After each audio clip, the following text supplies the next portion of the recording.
ఇప్పటి వరకు మనం ఆ యేసుక్రీస్తు శిలువలో పలికిన 7 మాటలు ఈ శుభ శుక్రవారం దినమున ఆ మనం విని ఉన్నాము. 6 మాటలు విని ఉన్నాము. 7వ మాట ఆ లోక సువార్త 23:46లో చెప్పబడిన రీతిగా, తండ్రి నీ చేతికి ఆత్మను అప్పగించుకుంటున్నాను నేను. ఈ 7వ మాటలో ఇక్కడ చూసుకున్న 7వ మాట చెప్పబడిన రీతిగా యేసు ప్రభు వారు శిలువ మీద ఇంచుమించు 9 నుంచి మార్నింగ్ 9 నుంచి మధ్యాహ్నం 3 వరకు ఆయన శిలువ మీద పలికిన 7 మాటలు. పలికిన 7 మాటలు ఇది నార్మల్ గా కూడా పలకలేదు. ఎలా పలికారు? కష్టంగా, దుఃఖంతో ఆయన ఒళ్ళంతా దెబ్బలే కాకుండా చీరిపోయి ఆయనకి ముళ్ళ కిరీటం, అది కూడా ఆయన కూర్చొని లేడు, నుంచొని లేడు, శిలువ మీద వేలాడుతూ ఉన్నారు. ఒక వ్యక్తి వేలాడుతూ ఏదైనా చెయ్యాలంటే అది ఎంత కష్టం, చాలా కష్టమైనది. కానీ అప్పట్లో ఇప్పుడు శిక్షలు ఒక విధంగా ఉన్నాయి. ఇప్పుడు శిక్షలు అయితే చిన్న చిన్న శిక్షలే, దానికే ఎలాగో అల్లాడిపోతారు. కానీ అప్పట్లో శిక్షలు, యేసు ప్రభు వారు 12 మంది శిష్యులు కూడా నార్మల్ గా చనిపోలే. అంటే నార్మల్ డెత్ కాదు, వాళ్ళందరూ హతసాక్షులు అంటే ఎలా చనిపోయి ఉంటారు? ఒక్కొక్కరిని ఒక్కొక్క విధంగా చంపేశారు. తలలు తీసేసి, సిలువ వేసేసి, క్రాస్ గా కట్ చేసేసి, ఆ విధంగా చాలా విధమైన చావు మనం చూసాం. ఆ విధంగా శిక్షలు ఉండేవి. ఇంచుమించు ఆయన ఉదయం 8 గంటలకి ఆయన్ని న్యాయస్థానానికి తీసుకొచ్చినప్పుడు పిలాతు ఒక జడ్జిమెంట్ అనేది ఇచ్చారనమాట. ఆ జడ్జిమెంట్ అనేది పిలాతు ఇవ్వడానికి కారణం ఏంటి? అక్కడ యూదులు ఆయనని సిలువ వేయడానికి, అక్కడ పిలాతు వేయకుండా ఉన్నా సరే అక్కడ యూదులు మాత్రం సిలువ వేసిన దాకా మాత్రం ఆయన్ని ఒప్పుకోలేదు. మొత్తానికి సిలువ వన్స్ కన్ఫర్మ్ అయిన తర్వాత 8 గంటల నుంచి ఆయనకి ఏ విధమైన టార్చర్ అనేది చేశారనేది మీరు అక్కడ చూసి ఉంటారు. అయితే ఇక్కడ యేసు ప్రభు వారు సిలువలో పలికిన 7వ మాట యొక్క ఉద్దేశం ఏంటి, దాని యొక్క సారాంశం ఏంటి అంటే, యేసు ప్రభు వారు ఆత్మను అప్పచెప్తున్నాను అని అంటే, ఒక ఆత్మ, ఒక శరీరము బతకాలి అంటే, ఒక శరీరము జీవించాలి అంటే దానికి మెయిన్ ఉండవలసింది ఏంటి? ఆత్మ లేనిదే ఆ మనిషి, దాన్ని ఇమీడియట్ గా మనం ఏమంటాము? శవం అని అంటాం. కానీ ఆ బాడీకి విలువ వచ్చిందంటే అది ఆ ఆత్మ దేని వలన మనం ఎవరిస్తే ఆత్మకు ఒక అర్థం అనేది ఉన్నది? దేవుడిచ్చిన ఆత్మే కాబట్టి మనకు దానికి ఒక అర్థం అనేది ఉన్నది. అలానే శరీరం ఎప్పుడైతే మనం ఎంత అందంగా ఉన్నామో, ఎంత హైట్ ఉన్నామో, ఎంత పొట్టుకున్నామో, ఏదన్నామో మనం దాన్ని చూసి ఆనందపడుతున్నామో తప్ప, మన దేవుడు మనకిచ్చిన ఆ ఆత్మ దాని యొక్క ప్రతిఫలం ఏంటి? ఆ ఆత్మ వల్ల అసలు మనం ఏంటి? అసలు అంటే ఈ భూమి మీదకి మనం ఏ ఉద్దేశంతో దేవుడు మనల్ని పంపించున్నాడు? ఆయన యొక్క ముఖ్య ఉద్దేశం ఏంటి అంటే, ఏదో ఫలానా భూమి మీద నువ్వు ఇలా బతకాలి, నువ్వు చనిపోవాలి అనేది ఉద్దేశం ఏమాత్రము కాదు. అది మనం ఎందుకు గ్రహించలేకపోతున్నాం? అలాగే ఇక్కడ చూస్తే దాని యొక్క అర్థం ఏంటంటే, యేసు ప్రభు వారు తన జీవితాంతం ఎప్పుడైతే ఆయన ఆత్మ విషయమై దీనులైన వారు ధన్యులు అని చెప్పి తన ముఖ్య ప్రసంగాన్ని, సువార్తని స్టార్ట్ చేసినప్పటి నుంచి అది మొదటి మాట అయితే, తన యొక్క చివరి మాట, దేవా నా ఆత్మను నీ చేతికి అప్పగించుకుంటున్నాను. అయితే యేసు ప్రభు వారు విషయం కోసం మాట్లాడుకుంటే, ఆయన తన జీవితాంతం ఎప్పుడు తన చిన్నప్పటి నుంచి తన చనిపోయేంత వరకు తన సువార్తను ప్రతి చోట ఆయన చెప్పడం జరిగింది. తన శిష్యుల ద్వారా చెప్పడం జరిగింది, తాను చెప్పడం జరిగింది. అనేక సార్లు ఆయన అనేకమైన ఇబ్బందులకు లోనైనా సరే ఆయన దేనికోసం ఈ ప్రపంచానికి వచ్చాడు అంటే, ఈ భూమి మీద ఏ ఉద్దేశం మీద వచ్చాడంటే, నశించుకోకూడదు, ఏ ఆత్మ నశించుకోకూడదు. ప్రతి ఆత్మ చాలా ఆత్మలు తప్పిపోతున్నది, కానీ ఏ ఆత్మ కూడా వృధాగా పోకూడదు. ఎలాంటి వారైనా సరే, ఒక మనిషి తన జీవితాంతం దేవునికి లోబడి ఉండాలి. కానీ మనిషి ఎలా జీవిస్తున్నారు? మనిషి తన ఇష్టం వచ్చినట్టు జీవిస్తున్నారు. ఏమైనా అంటే ఇప్పుడున్న కాలంలో యూత్ ఎలా మాట్లాడుతున్నారంటే తల్లిదండ్రులతో, నా జీవితం నాది, నా ఇష్టం వచ్చినట్టు నేను ఉంటాను. అడగడానికి నువ్వెవరైనా తల్లిదండ్రులనే చంపేస్తున్నారు.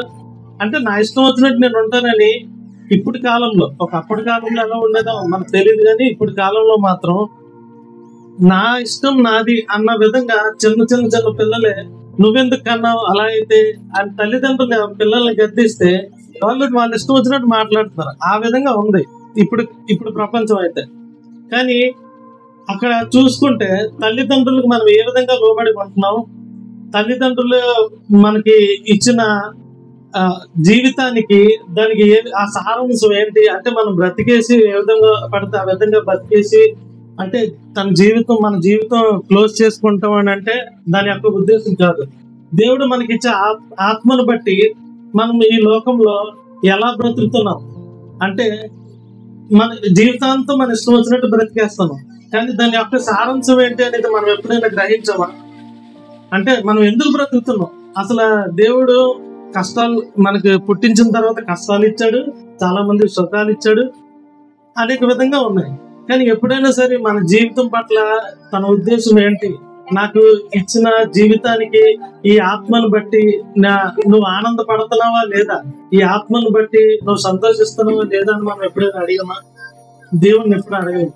ఎప్పుడు మనం ఈ శరీరాన్ని బట్టి మనం ఆనందిస్తున్నాం. అంటే నేను ఎంత అందంగా ఉండాలి, ఈ విధంగా ఉండాలి, ఆ విధంగా ఉండాలి అని లోకానుసారంగానే మనం ఆలోచిస్తున్నామే తప్ప ఎప్పుడైనా మనం మన ఆత్మను బట్టి, ఇప్పుడు శరీరానికి ఆత్మ లేకపోతే ఎంత వాల్యూ లేదో అలాగే కూడా ఆ వాల్యూ ఉండాల్సిన ఆత్మకు కూడా దాని యొక్క ఉద్దేశం ఏమిటి అనేది కూడా మనం తెలుసుకోవాలి. ఎప్పుడైనా సరే మనం అడిగామా, దేవా మనం చర్చకొచ్చి ప్రేయర్ చేయడమే లేకపోతే వాక్యం వినడమే అయిపోతుందా, ప్రతి సంవత్సరం మనం ఈ విధంగా వాక్యం వినడమే అయిపోతుందా, లేకపోతే మన వల్ల ఏదైనా సరే మన ఆత్మకి ఏమైనా, ఇప్పుడు ఆత్మ కోసమే మెయిన్ ఉద్దేశం ఏంటంటే ఆయన చివరికి అప్పచెప్పింది ఏంటి? ఆత్మే. ఆ ఆత్మ ఈ లోకంలో ఇక్కడే ఉండిపోతుందా? మనం చనిపోయినాక ఇక్కడ ఉండిపోదు. కానీ ఆ ఆత్మ చివరికి ఆయన ఇచ్చిన శరీరంలో తన ఈ భూమి మీద తన ప్రయాణం అంతా ముగించుకొని చివరికి వెళ్లాల్సింది ఎక్కడికి? పరలోకం. పరలోకం వెళ్ళాలంటే ఈ జీవితంలో బతికినంత కాలం మన ఇష్టం వచ్చినట్టు బ్రతికేసి ఎలా పడితే అలాగా జీవించేసి దేవుడే ఇచ్చాడు, దేవుడే ఎందుకు పుట్టించాడు, దేవుడు పుట్టించాడు, ఆయన బతికించినంత కాలం బతుకుతాను, దాని తర్వాత నేను చనిపోతాను అంటే ఆ ఆత్మ, ఈ శరీరము ఈ భూమిలో కలిసిపోయిన తర్వాత ఆ ఆత్మ ఆ పరలోకానికి చేరుతుందా? చేరదు. కానీ చాలా మంది, మనమే కాదు చాలా మంది ఆ శరీరానికి ఇచ్చిన శరీరాన్నే తప్పుడుగా దాన్ని సర్జరీలను చేయించుకొని ఇష్టం వచ్చినట్టు బ్రతుకుతున్నారు. ఆ విధంగా ఉన్నారు ఇప్పుడు ప్రజెంట్ కాలంలో అయితే. ఒకప్పుడు కాలంలో చిన్నప్పుడు అయితే అలా అసలు ఎక్కడ అంతేం లేదు. కానీ ఇప్పుడు మాత్రం చూస్తే వాళ్ళే ఎక్కువైపోయారు. దేవుడు ఇచ్చిన శరీరాన్ని మనం సంపూర్తిగా అంటే వాడుతున్నామా అంటే ఆయన యొక్క ఉద్దేశం ప్రకారం వాడుతున్నామా? ఆయన ఉద్దేశం ప్రకారం ఏ మనుషులు వాడట్లేదు. కానీ దేవుడు ఏమని చెప్తున్నాడంటే, ఇప్పుడు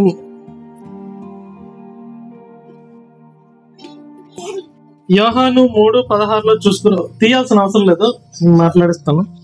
దేవుడు లోకమును ఎంతో ప్రేమించను కాగా ఆయన తన అద్వితీయ కుమారునిగా పుట్టిన వాని యందు విశ్వాసం ఉంచు ప్రతి వాడును నశింపక నిత్య జీవం పొందినట్లు ఆయన అనుగ్రహించను. ఇది మనం ఎప్పుడు చదువుతున్న వాక్యమే. అయితే ఈ వాక్యం యొక్క ఉద్దేశం ఏంటి, ఈ వాక్యం యొక్క పరమార్థం ఏంటి అనేది మనం ఎప్పుడైనా ఆలోచించామా? బైబిల్ ఏ విధంగా మనం చదువుకొని వెళ్ళిపోతున్నామా? నేను బైబిల్ ఒకసారి చదివేశాను, 2 సార్లు చదివేశాను అని గొప్పలు చెప్పుకోవడం కాదు. ఈ యొక్క ముఖ్య ఉద్దేశం ఏంటి, అసలు ఏంటి ఈ వాక్యంలో ఉన్న పరమార్థం ఏంటి ఎప్పుడైనా మనం ఆలోచించామా? దేవుడు లోకమును ఎంతో ప్రేమించను. కొంత ప్రేమించాను, 10% ప్రేమించాను, 20% ప్రేమించాను అని ఎక్కడ చెప్పలా. ఎంతో ప్రేమించాను అని అంటున్నాడు. కానీ ఈ విధంగా మాట్లాడుకుంటే మనం మన తోటి వారి పట్ల మనం ఆ విధమైన ప్రేమ కలిగి ఉన్నామా? అంటే ఎవరైనా సరే మనుష్యుడు అనేవాడు తోటి వారి పట్ల, వాళ్ళ ఇంటి పక్కల్లో అయినా సరే, తన ఎక్కడున్నా సరే, వాళ్ళ పక్కనున్న వాడిని ఆ విధంగా ప్రేమిస్తున్నాడా? కానీ మనుష్యుడైనా వ్యతిరేకత చూపిస్తాడేమో కానీ దేవుడు మాత్రం ఎక్కడ తన యొక్క ప్రేమను మాత్రం ఎక్కడ తగ్గించలేదు. ఇక్కడ మనం సిలువ మీద గెస్టాస్ డిస్మస్ అనే ఇద్దరు దొంగలు చూసుకుంటే, ఆ ఇద్దరు దొంగలు అప్పటి వరకు వాళ్ళ పాపంలో జీవించారు. అప్పటి వరకు పాపంలో జీవించినా సరే వాళ్ళిద్దరు దొంగలని చెప్పేసి దేవుడు ఏమాత్రం వారిని తృణీకరించలే, అంటే పక్కన పెట్టేలే. ఆయనతో పాటు వాళ్ళిద్దరు సిలువలో ఉన్నారు, కానీ వాళ్ళిద్దరిని ప్రేమించాడు. అక్కడ ఆయన్ని కొరడా దెబ్బలు కొడుతున్న వారిని ప్రేమించాడు, అక్కడ వారిని తన్నిన వాడిని ప్రేమించాడు, మూసినాన్ని ప్రేమించాడు, ప్రతి ఒక్కరిని ప్రేమించాడు. వాళ్ళ మీద యేసు ప్రభుని సిలువ వేయండి అన్న యూదులను కూడా ప్రేమించాడు. కానీ అంత ప్రేమ ఎక్కడి నుంచి వచ్చిందంటారు? అంత విలువైన ప్రేమ ఎక్కడి నుంచి వచ్చిందంటారు? అదంతా తండ్రి దగ్గర నుంచి వచ్చిన ప్రేమ. ఒక వ్యక్తికి అంత ప్రేమ కలిగి ఉన్నాడంటే అది తండ్రి దగ్గర నుంచి వచ్చిన ప్రేమ. అయితే మనం అటువంటి ప్రేమ కలిగి ఉన్నామా? అటువంటి ప్రేమ కలిగి ఉన్నామా? ఆయన సిలువ మీద మొదటి నుంచి చూసుకుంటే ఆయన క్షమించాడు. ఎవరిని క్షమించాడు? ఆయన హింసించిన వారిని క్షమించాడు. అక్కడే కాదు, ఆయన చుట్టుపక్కల ఉన్న వాళ్ళందరూ, ఆయన మీద వ్యతిరేకత చూపించిన వాళ్ళందరినీ క్షమించాడు. అలాగే ఆయన అంత దాహం కలిగి ఉన్నా సరే మనం అనుకున్నది ఆయన దాహం కలిగి ఉన్నది ఆయన యొక్క శరీరానికి అనుకుంటాం. కానీ అక్కడ ఆయన మాత్రం ఆ దాహం కలిగి ఉన్నది దేనికోసం? నశించిపోతున్న ఆత్మల కోసం. అది మనం గమనించాలి. అక్కడ యేసుప్రభు వాటర్ తాగలేకపోయాడు అనే, వాటర్ ఇవ్వలేదు యేసుప్రభుకి అని మనం ఆలోచిస్తాం. కానీ అక్కడ దాని యొక్క ఉద్దేశం, దాని వెనకాల ఉన్న ఉద్దేశం ఏంటంటే యేసుప్రభు వారికి నశించిపోతున్న ఆత్మల కోసం ఉన్న దాహం అది. ఆ విధమైన దాహం మనము కలిగి ఉండాలి. అంటే దీని నుంచి మనం ఏం నేర్చుకుంటున్నాం? యేసుప్రభు తన ఆత్మను అప్పగించాడు అని అంటే దీని నుంచి మనం ఏం నేర్చుకుంటున్నాం? యేసుప్రభు అప్పగించాడు, 7 మాటలు సిలువ మీద పలికాడు, కరెక్టే. అయితే చివరికి ఆ 7 మాటల ద్వారా మనం ఏం నేర్చుకున్నాం? ఈ చివరి మాటలు మనం ఏం నేర్చుకుంటున్నాం అంటే మన ఆత్మను ఎవరికి అప్పచెప్తున్నాం? మన శరీరాన్ని ఎవరికి అప్పచెప్తున్నాం? ఆ ఆత్మ లేకపోతే ఆ శరీరానికి విలువ లేదు. ఆ విలువ రావాలి అని అంటే, ఆ శరీరానికి ఆ విలువ రావాలి అని అంటే మనం పరిశుద్ధంగా జీవించాలి. ఆ పరిశుద్ధంగా జీవించాలంటే మన ఆత్మ మన ఇష్టం వచ్చినట్టు ఉండకూడదు. మన ఆత్మ దేవునికి ఇష్ట ప్రకారం ఉండాలి. ఆయన సిలువ మీద అంతమందిని ప్రేమించాడు. ఎవరిని తిరిగి నన్ను ఎందుకు కొడుతున్నావు అని అడగలేదు. ఎంతమందిని తిరిగి ఆయన ఎంత హింసించినా తిరిగి ఆయన మళ్ళీ వాళ్ళని ప్రేమించాడు. అలానే కూడా మనం మన జీవితంలో అలా తప్పులు చేస్తుంటేనే ఉంటాం. మన జీవితంలో మనం తప్పులు చేస్తుంటేనే ఉంటాం. కానీ ఎప్పుడు మనం ఆ తప్పుని తెలుసుకొని ఆ తప్పుని అక్కడ వరకు ఆపేసి రిపీటెడ్ కాకుండా, ఎప్పుడైతే ఆపేసి మళ్ళీ దేవునికి ప్రార్థన చేసి ఆయన చిత్త ప్రకారం, ఆయన ఇష్ట ప్రకారం మనం ఎప్పుడు జీవిస్తామో అప్పుడే నిజమైన సమర్పణ. ఇక్కడ సమర్పణ మెయిన్ మనం మాట్లాడుకోవాల్సింది ఏంటంటే ఆయన చేసిన సమర్పణ. ఆయన తన ఆత్మను ఏ విధంగా సమర్పించాడో అలాగే మన జీవితాలను కూడా దేవుడు ఇక్కడ చెప్తున్న విషయం ఏంటంటే, మన జీవితాలను కూడా చాలా మంది పెద్దవాళ్ళు అయిపోయినా సరే ఇంకా చర్చకు వస్తుంటారు, కానీ వాళ్ళు బాప్తిజం తీసుకోరు. ఇక్కడ ముఖ్య ఉద్దేశం ఏంటంటే, బాప్తిజం తీసుకోకపోతే నువ్వు దేవుని తెలుసుకున్నావు వృధా. నువ్వు దేవుని తెలుసుకున్నావంటే బాప్తిజం తీసుకోకుండా అక్కడ నువ్వు ఉన్నావని అంటే నువ్వేదో నామకార్థంగా వస్తున్నావు, ఇంకా నీకు పూర్తిగా దేవుని కోసం అవగాహన లేదు. ఇక్కడ ఎవరైనా బాప్తిజం తీసుకోకుండా ఇంకా వెయిట్ చేస్తున్నారేమో అంటే ఇంకా లోకాశల్లో బతుకుతున్నారేమో. ఒకసారి ఆలోచించుకోండి. బాప్తిజం తీసుకోకుండా దేవుని రాజ్యానికి వెళ్ళడం అసాధ్యం, అది జరగదు. కాబట్టి మనం ఆలోచించాల్సింది ఏంటంటే మన జీవితాన్ని యేసుప్రభు వారు ఏ విధంగా ఆయన ఆత్మని మన తండ్రి చేతికి అప్పచెప్పుకున్నారో, అలాగే మన జీవితాన్ని మనం ఎప్పుడైతే యేసుప్రభు అంటే దేవునికి మనం అప్పచెప్పుకుంటామో, ఈ విధంగా కాకుండా ప్రతి సంవత్సరం వినేసి వెళ్ళిపోతున్నాము, ప్రతి సంవత్సరం 7 మాటలు వింటున్నాము, ప్రతి ఆదివారం వాక్యం వింటున్నామనే కాకుండా ప్రతి ఆదివారం మనం ఏం వింటున్నామో అది విని దాని ప్రకారం జీవిస్తేనే దాని మన జీవితానికి విలువ ఉంటుంది. అలాగే యేసుప్రభు వారు తన జీవిత కాలంలో ప్రతి చోట ఆయన సువార్తను ప్రకటించారు, ప్రతి చోట ఆయన క్షమించారు, ప్రతి చోట అద్భుత కార్యములు చేశారు, ప్రతి చోట అనేకమైన కార్యములు చేశారు, ప్రతి చోట సువార్త వెళ్ళబడింది. అదే విధంగా మనం కూడా తన శిష్యులు యేసుప్రభు శిష్యులు ఏ విధంగా సువార్తను ప్రకటించారు, ఆ విధంగా కూడా మనకు తెలిసిన నిజాన్ని, అంటే ఇంకెంతకాలము ప్రపంచం అనేది ఉంటుందో మనకు తెలియదు, కానీ రాబోతుంది. కాబట్టి మనం దానికి తగ్గట్టుగా ప్రీ ప్లాన్డ్ గా ముందుగానే మన జీవితాన్ని ఫస్ట్ ఒకటి చెప్పే ముందు మనం ఏం చేయాలి, మనం సరి చూసుకోవాలి. మన జీవితం ముందు యేసుప్రభుకి అంకితం చేసుకుంటే, అంటే అంకితం చేయడం అని అంటే ఇష్టానుసారంగా ఎప్పుడైతే జీవిస్తామో మన ఆత్మ అంటే మనం చనిపోమని నేను అంటలేదు, మన ఆత్మని అంటే నా జీవితం పట్ల నీ ఉద్దేశం ఏంటి, మనల్ని మనం సమర్పించుకోవాలి. అదే ఇక్కడ మనం నేర్చుకోవాల్సిన ముఖ్యమైన ఉద్దేశం. అక్కడ దొంగ ఏ రీతిగా తన ఆత్మను వెంటనే ఆయన బాప్తిజం తీసుకోలేదు, కానీ అక్కడ ఆయనకి అవకాశం లేదు, ఆయన వెంటనే దించి నీటిలో ఇచ్చి ఆ బాప్తిజం అంత అవకాశం లేదు. కానీ ఇన్స్టెంట్ గా ఆయనకి ఏ విధంగా అయితే తన జీవితంలో ఒక మార్పు వచ్చిందో అటువంటి మార్పు కూడా మనకి వచ్చి మనం కూడా ఆలోచించి మన జీవితాన్ని దేవుడికి అప్పచెప్తే ఆటోమేటిక్ గా మన ఆత్మ కూడా ఆయన సన్నిధిలో ఉంటది అనమాట. ఆ విధంగా ఇప్పటి వరకు మనం యేసుక్రీస్తు శిలువలో పలికిన 7 మాటల కోసం మనం చర్చించుకున్నాం. ఆయన ఏ విధంగా అయితే తన జీవితంలో ఆయన్ని ఇన్స్పైర్ గా తీసుకొని మనం బ్రతకాలి. ఇన్స్పైర్ అంటే ఆయన తన ఏ విధంగా మాదిరిగా మన కోసం బ్రతికాడో మనం ఆయన్ని పోలి మనం జీవించాలి. ఆ విధంగా మనం కూడా ఇప్పటి నుంచైనా సరే ఈ రోజు నుంచైనా సరే మనం ఏదైనా మన తప్పులు ఎక్కడైనా మనం సరిదిద్దుకొని తిరిగి ఈ రోజు నుంచే మన జీవితాన్ని దేవునికి అంకితం చేయాలని నేను ప్రార్థిస్తున్నాను. దాన్ని బట్టి వందనాలు చెల్లించుకుంటున్నాను.